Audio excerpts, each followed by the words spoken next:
네, 이른바 청와대 하명 수사 논란과 함께 시작된 검찰의 수사, 이제는 민선 7기, 울산시 전반으로 확대되고 있는 모양새입니다. 그런데 정작 수사에는 진척이 보이지 않아서 검찰이 이렇게 다른 수사에 역량을 집중하는 이유를 놓고 해석이 분분합니다. 유희정 기자입니다. 이 사건의 시작은 지난 2018년 3월 자유한국당이 황운하 당시 울산지방경찰청장을 김기현 전 시장의 측근 비리 의혹을 무리하게 수사한다며 고소한 건이었습니다.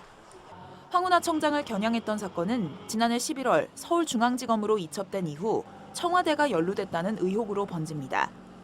검찰은 청와대가 송병기 부시장의 제보를 받고 김기현 전 시장의 측근을 수사하라고 경찰에 지시했다며 청와대와 경찰이 선거에 개입했다고 주장해왔습니다. 하지만 이런 이유로 청구했던 송병기 부시장에 대한 구속영장이 기각되자 검찰의 수사는 하명 수사 의혹 대신 민선 7기 울산시 전반으로 향하고 있습니다. 송철호 시장이 지방선거를 앞두고 청와대 관계자들을 만나 공약을 논의했다. 울산시 공무원들이 당시 송철호 후보를 위해 각종 내부 자료를 넘겨줬다. 이후 송철호 시장의 측근들이 이른바 보훈 인사 혜택을 누렸다는 것까지 의혹은 방대한데 정작 김기현 전 시장의 비리 의혹에 대한 경찰 수사와 관련된 내용은 없습니다.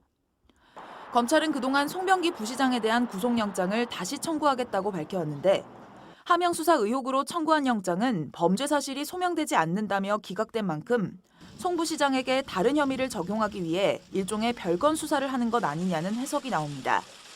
검찰의 수사가 길어지는 데다 민선 7기 울산시 전반으로 수사가 확대되자 공직사회의 긴장과 불안도 커지고 있습니다. MBC 뉴스 유희정입니다.